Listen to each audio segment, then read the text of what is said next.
So Jin-Roh the Wolf Brigade is a movie that I've been vaguely aware of since about 2012 or so, but I just never got around to watching it. And while I do have a few issues with it, I really liked it. It's a movie that I've always kind of vaguely known about, if that makes sense, but I never had that much interest in.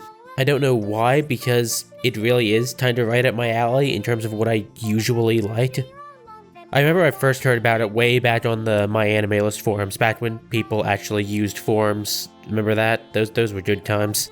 And then a few years later, I'd hear about it on Reddit, back when I got into that. I remember Demo D reviewed it a few years back, but wait, that was way more than a few years. Oh no. But I was also a literal child then, and I don't think I would have liked it anyway because I didn't really have patience, and this is a very slow movie that asks for your attention. Then again, I liked NGE as a kid, so yeah, I don't know. And by extension, I think the phrase, I liked NGE as a kid, really explains how I got here. So what am I on about? Let's get down to business. Let's set the stone. I'm gonna sit back and I'm gonna tell you about some weeb shit.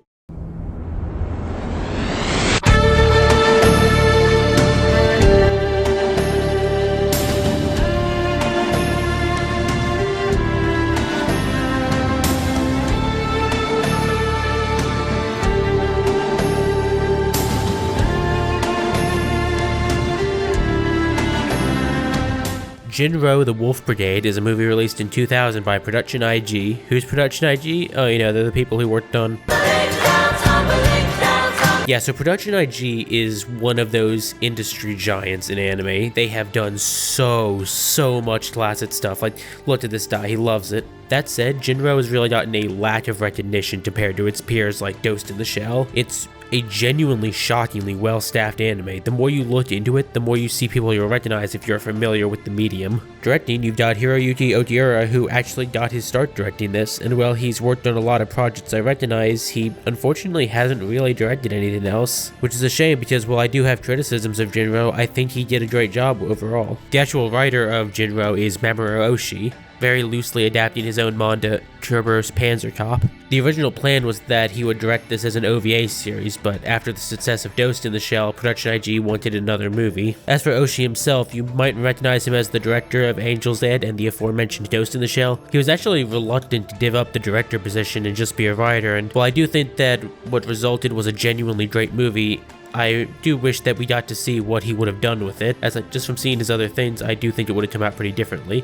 That said, I am happy with the finished result, and I wish that Otiura had directed more after this, as he had a very strong start, only to not really direct much afterwards. So the premise itself of Jin-Roh can be difficult to explain, because, to be honest, the story is actually very simple and straightforward once you actually know what's happening. Enjoyment of the story largely comes from looking back on it and figuring out what exactly happened once you know all the pieces. It almost feels like it shouldn't be able to fill 2 hours of time, and honestly, it probably could have been cut down by a bit. But right off the bat, you'll notice that something feels very distinctly different about Jin-Roh.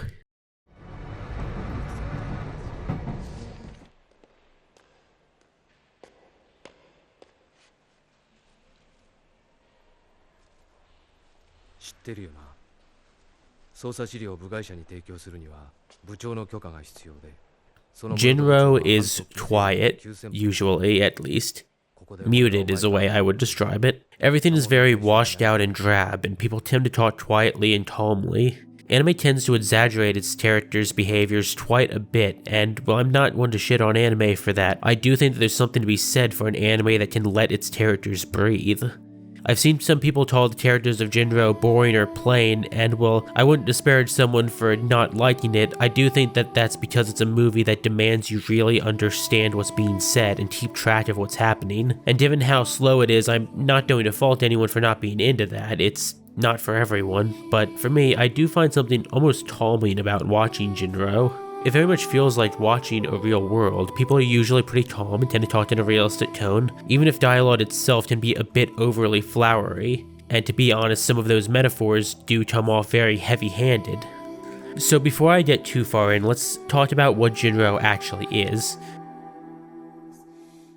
So Jin-Roh takes place in an alternate history, where things split is during World War II. Essentially, Japan sided with the Allies, but Nazi Germany ended up winning. But even still, Germany would eventually lose its Nazi influence and revert back to the Weimar Republic. Afterwards, Germany tried to put a new government in place in the still occupied Japan, which in turn caused mass poverty and class issues. Our story opens on protests against this new government and focuses on Tazuki Fusei, a member of the Capitol Police's elite anti-terrorist unit, Kerberos. And despite the world building and much more action-focused opening, the majority of the movie is really about Fusei, which is part of why it can be really hard to get into Jin-Roh if you aren't paying attention. Fusei is a very withdrawn person, but at the same time when he does talk, he's often being a lot more honest than you might think. In fact, the movie pretty much directly tells you what's going to happen again and again, but it's done subtly enough that it's easy to miss or just misunderstand what he's saying.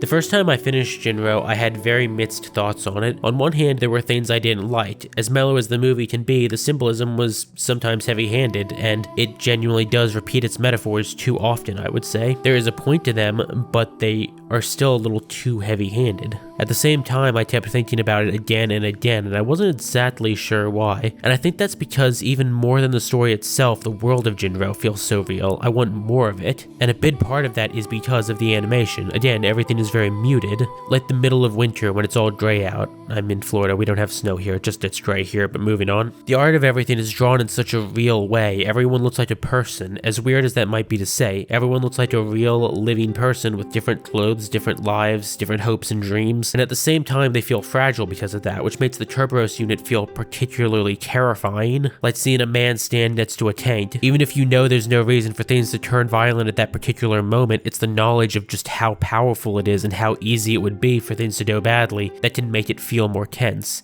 And part of that is because of the sound design, which this movie does amazingly well. I especially love this weird bass boost effect that they got going on with the guns, makes them really feel weighty and menacing.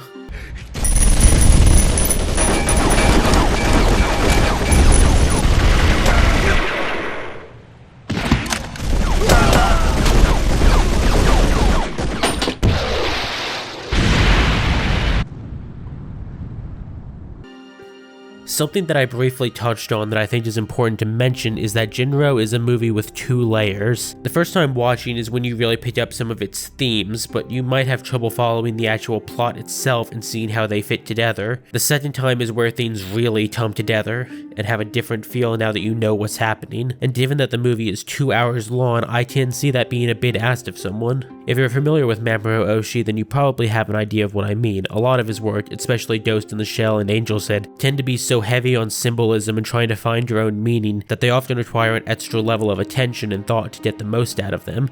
And I don't mean to say that anyone who isn't willing to put up with that is an idiot, just that if you don't like sitting up straight for 2 hours and giving the movie your utmost attention, you might not really get the most out of it. But if you are, it'll give you back something legitimately very interesting and a moral conflict where it's genuinely difficult to decide who's at fault. This is especially helped by the fantastic soundtrack by Yoko Tano and Hajime Mizoguchi. I haven't heard Mizoguchi's work before, but I do really like him. I listen to it a lot, and I generally don't listen to just straight up full soundtracks very often. It's up there with the Trust and Betrayal OST for me, except on this one I can recommend it without, all of that.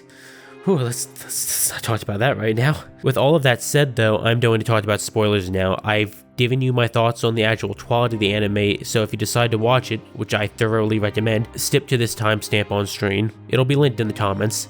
Final warning, spoilers starting now. The actual plot of Jin-Roh is surprisingly straightforward once you really figure out what's going on, and it's part of why a second watch is so necessary. The first time around, you've just got so many characters and so much of the world and its organizations being explained that it's easy to miss what's actually happening. And largely that's because the straight up story of Jin-Roh isn't particularly the point. Essentially what happens plot-wise is that public security wants to discredit the Capitol Police, because fuck them, and they get the idea to catch a member of Kerberos with a riding hood, especially if it's one who already failed to kill one. And to do so, they use the captured riding hood who looks pretty similar to the dead girl to pose as her sister and guilt trip / seduce Fusei. Where the plan goes wrong is that within Kerberos there's a third faction, a counterintelligence agency called the Wolf Brigade. They find out about the ploy, and instead of avoiding it entirely, they have Fusei go along with it until the planned ambush, after which Fusei will go on the run with her in order to lure public security into a different ambush. When this plan succeeds, they need public security to think that they still have Kay, but at the same time keeping her around is an unnecessary risk. It's the possibility that they have her to expose public security that lets them blackmail them, so they have Fusei kill her in order to prove he's ready to return to Kerberos. Throughout the movie, there's a theme of the story of Little Red Riding Hood, and yeah, it's a little heavy-handed. That said, the story isn't without purpose, and part of why it's hammered into you so much is that not only does it not go the way you think it would, but it has layers to it. The first time around, you think that Tay is the wolf, trapping Fusei within the guise of being a chance for him to absolve his guilt over the terrorist girl. Then eventually it's revealed that Fusei was the wolf all along, waiting to devour Kay. But I think what the analogy is really about is different. While you could compare Fusei killing Tay with the end of the story, I think the point of the story is that it's easy to get caught up in the ending and focus on the killing, but what I think is important is the premise of the story itself, a wolf pretending to be a loved one. The point of the analogy is that Fusei was never what Tay thought he was when she was tricking him and when she fell in love with him for real. Both times she saw him as a person, as a human. What it's about is that if Fusei did feel a genuine guilt for the dead girl, and he did grow to care for Kay in his own way, he's still a wolf. What she saw as growing affection for her was also him steeling himself to be able to kill her, because even if he hesitated, he knew it was coming. Something I find really interesting is that I've seen shows about characters losing their humanity, but I don't think I've ever seen one where not only do they succeed at doing so, but the protagonist makes a conscious decision to do so. And that's something that I find very interesting about Jin-Roh despite my own criticisms of it. The main two criticisms being that, one, the pacing is more than a little rough. I don't mind a slow story, but at the same time, especially around the hour mark, it really does start to drag a bit. It's not enough to ruin the movie for me, but I do think it could have used some tightening up. While I don't want to disparage the man for his first time directing, I also think it's noticeable that while everything else is firing on all cylinders, the most notable issues are things that relate to the whole direction of the movie.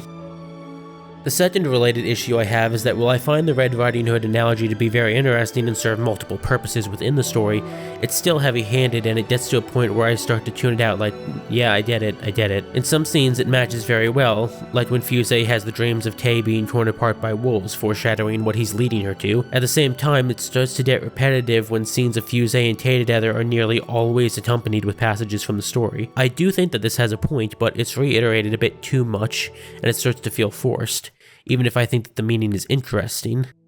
Jin-Roh the Wolf Brigade is an anime that I have a very difficult time describing, but it's one that I also love. It's a simple story with complicated themes. It's got characters who speak in a flat way that have depth you rarely get to see. There's no villain in Jin-Roh, it's a genuinely dry story that makes you second guess almost every character repeatedly, and if you give it your attention and think about what's happening, then it'll reward you with a fascinating character study of two relatively normal people put in an awful situation, and I thoroughly recommend it if that's something you're into. If you'd like to watch Jin-Roh, it's actually available on Crunchyroll. Something I talked about is legally available for once. How about that?